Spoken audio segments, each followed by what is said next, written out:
Hello नमस्कार दोस्तों, मैं हूं अक्षर। आप सुन रहे ज्ञान की बातें। यहाँ पे बात करने वाला हूँ इन्वेस्टमेंट करते समय कुछ बातों को याद रखना चाहिए। अगर इन बातों को हम दिमाग में रखते हैं तो हम डेफिनेटली खुश रहते सकते हैं। इन्वेस्टमेंट करते समय मार्केट ऊपर नीचे हो जाता है, मार्केट कभी कभी क्रैश भी हो जाता है। ऐसे में रिस्क बढ़ती है, तो ऐसे में आपको कौन से कदम उठाने चाहिए जो कि हम इन्वेस्टमेंट करते समय जोखिम के समय में भी कम जोखिम रहे और आप खुश रहे। तो दोस्तों चलिए शुरू करते हैं। कुछ पॉइंट है, अगर इन पॉइंट को अगर आप ध्यान में रखते हैं और इन्वेस्टमेंट करते समय, तो डेफिनेटली आपको इसका फायदा हो जाएगा। तो पहला है सही तरह का असेट लोकेशन। असेट अलोकेशन क्या होता है? आपको कितना पैसा आपको इक्विटी में डालना है, डेट में डालना है, आपका फाइनेंशियल गोल क्या है, आपका उम्र क्या है, आप कितना रिस्क लेना चाहते हैं, आप शादीशुदा है क्या, आपके बच्चे हैं क्या, ये सभी फैक्टर को कंसिडर करते हुए आपको कौन से फैक्टर में, कौन से एसेट में, कौन से एसेट के क्लास में आपको कितना पैसा, गोल्ड में कितना डालना है, रियल इस्टेट में कितना डालना है, इसका हिसाब होता है। तो सामान्य तौर पे पोर्टफोलियो का एसेट लोकेशन इक्विटी, डेट और कैश सेगमेंट में बांटा जाता है, लेकिन व्यक्तिगत उसकी उम्र, उसकी जोखिम लेने की क्षमता, आपकी बचत करने की जो रकम है, राशि है, वित्तीय लक्ष्य, आपके फाइनेंशियल गोल क्या है, आप उस जब पैसा बढ़ेगा तो इसका क्या करना चाहते हैं, साफ होता है कि आपका जो असेट अलोकेशन होता है इक्विटी और डेट के लिए काफ़ी सीमित नहीं है। तो आपकी जो आपका रोल है उसके ऊपर अदा करता है। उदाहरण अगर आपको लेना है, तो अगर आप एक फाइनेंशियल एडवाइज़र की सलाह लेते हैं, तो आपका अगर एज 25 साल का है तो आपके लिए अलग सलाह मिलेगी। किसी का एज आपका 50 साल का है तो उसके लिए अलग सलाह रहेगी, क्योंकि उसके हिसाब से उसका कितना करियर बचा है, उसके ऊपर कितनी रिस्पॉन्सिबिलिटी है, कितना वो रिस्क ले सकता है उसके हिसाब से। अगर कोई लड़का, कोई आदमी शादीशुदा है, उसके बच्चे हैं, तो उसके लिए फाइनेंशियल एडवाइज़र की सलाह अलग रहेगी। तो अलग अलग रिस्क फैक्टर के हिसाब से जोखिम लेने के और अपने फाइनेंशियल गोल के हिसाब से अपना तय होता है। तो आपको कि इक्विटी में कितना पैसा डालना है, डेट में कितना पैसा लगाना चाहिए। तो आप अगर छोटे अवधि के लिए पैसा डालना चाहते हैं 1 से 3 साल के, तो आपका जो पोर्टफोलियो डेट पर ज़्यादा एलोकेशन होना चाहिए, डेट फंड में। तो आप अगर लंबे अवधि का अगर आप सोचते हैं तो आपको इक्विटी में ज़्यादा हिस्सा रखना चाहिए। साथ में आपका जो इन्वेस्टमेंट है वो डाइवर्सिफाइड होना चाहिए। हाँ, मैं इधर डाइवर्सिफाइड की बात कर रहा हूँ, ओवर डाइवर्सिफिकेशन की नहीं।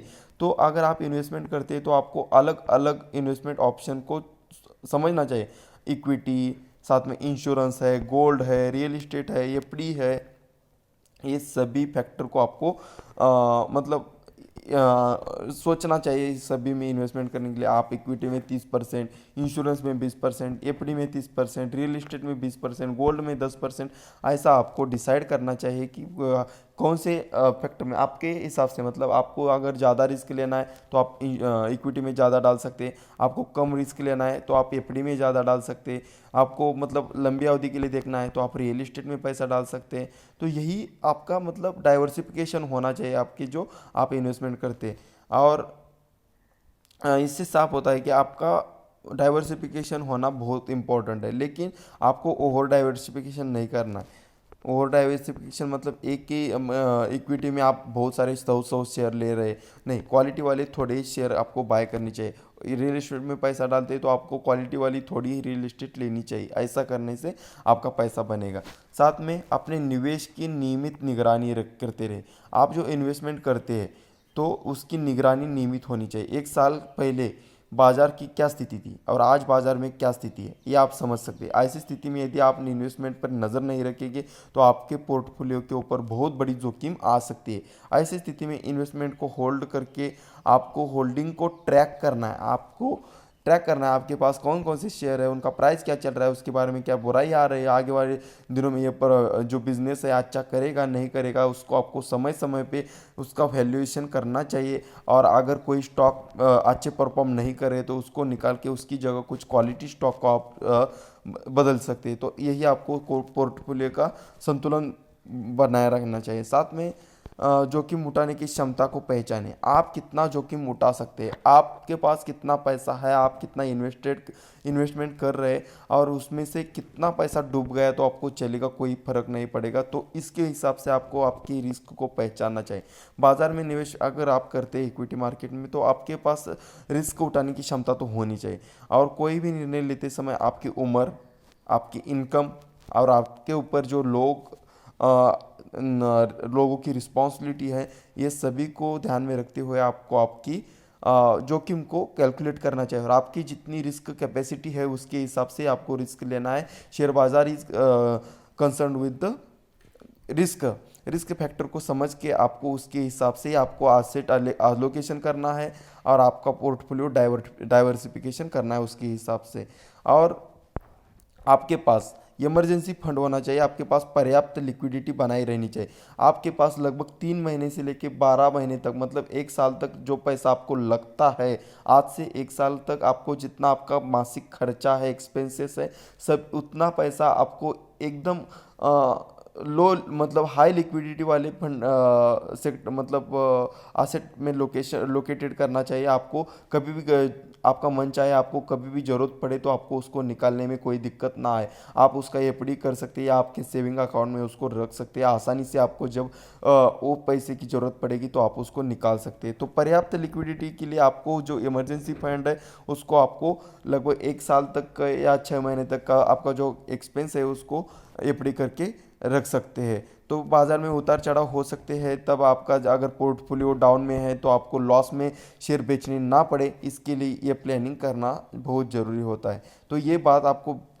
हमेशा याद रखनी चाहिए। आपके liquidity high liquidity asset diversification में आपको एफडी जैसे या सेविंग अकाउंट जैसे टूल में आपका इमरजेंसी फंड आपको रखना चाहिए। या और एक सबसे महत्वपूर्ण बात, अगर आपको लंबे समय के लिए पैसा बनाना है, आपके कुछ फाइनेंशियल गोल को डिसाइड करना पड़ेगा पहले। तो मेरा ये सपना है, मुझे 5 साल में ये सपना पूरा करना है, 10 साल में ये सपना पूरा करना है। तो अपने financial goal with the deadline आपको फाइनेंशियल गोल को डिसाइड करना है और साथ में उस फाइनेंशियल गोल को अचीव करने के लिए उसके 5 साल के बाद कितनी वैल्यू हो जाएगी, कितनी रकम आपको उसको पूरा करने के लिए लगेगी। मतलब सपोज आपको एक कार बाय करना है, तो कार 5 साल के बाद बाय करना है, उसकी आज की मार्केट प्राइस और 5 साल बाद सपोज उसकी प्राइस है 20 लाख रुपए। तो आज से मुझे कितना अमाउंट इन्वेस्टमेंट करना पड़ेगा हर महीना, जो कि मैं अपना 20 लाख का लक्ष्य पूरा करूंगा। मार्केट में अगर शेयर मार्केट में आप इन्वेस्टमेंट करते हैं तो 15 से 20% तक का आप रिटर्न लेके आपको कैलकुलेशन करना पड़ेगा। तो आपको इसके लिए काम करना है, एसआईपी में पैसा लगाना है लंबी अवधि के लिए। अगर आप सोचते हैं तो आपका फाइनेंशियल गोल एसआईपी के तहत अगर आप अच्छा फंड में निवेश करते हैं तो आपको डेफिनेटली 15% का तो रिटर्न मिलेगा ही। अगर आप ज़्यादा दिमाग नहीं लगाना चाहते तो आप किसी भी इंडेक्स फंड को ले लीजिए। इंडेक्स फंड आपको 14 से 15% का रिटर्न तो लंबी अवधि में देगा ही देगा। तो एसआईपी में पैसा लगा सकते हैं और आपकी जो म्यूचुअल फंड एसआईपी में पैसा लगाने के बाद आपकी जो रिस्क है तो रिस्क कम हो जाती है, क्योंकि आपका जो पैसा है उसको मैनेज करने के लिए बहुत सारे फंड मैनेजर होते हैं। वो फंड मैनेजर आपका पैसा बहुत आसानी से उनके एक्सपीरियंस के हिसाब से वो इन्वेस्ट कर सकते हैं। तो ये आपको आपका कॉस्ट एवरेजिंग भी बढ़ सकता है। एक म्यूचुअल फंड लेके आप उस म्यूचुअल फंड में लगभग 20 30 या 50 तक की अच्छे कंपनी में आप इन्वेस्टमेंट कर सकते हैं, जिसका मतलब मार्केट जब डाउन होता है तो आपको उसके अच्छे ज़्यादा रिटर्न मिलेंगे और आप मार्केट जब बढ़ता है तो उसके कम यूनिट मिलेंगे। और इसके वजह से मार्केट ऊपर जाए या नीचे जाए आपका एक एवरेज प्राइस आपको यूनिट का मिलेगा, और जब मार्केट ऊपर जाएगा तो आपको उसका डेफिनेटली लॉन्ग टर्म में फ़ायदा ही फ़ायदा हो सकता है। तो ये कुछ टिप्स थे जहाँ पे आपको कंसिडर करना है। अगर आप इन्वेस्टर है तो इन्वेस्टमेंट करते समय अगर ये टिप्स फॉलो करते हैं तो डेफिनेटली आपको इसका फ़ायदा हो सकता है और आप हमेशा खुश रहोगे। आपको कितना भी मार्केट वोलेटाइल रहे या क्रैश हो, आपको कोई नुकसान होगा नहीं होगा और आप खुशी रहोगे। तो अगर ये वीडियो पसंद आता है तो वीडियो को लाइक कीजिए, चैनल को सब्सक्राइब करके हमारे साथ जुड़े। धन्यवाद।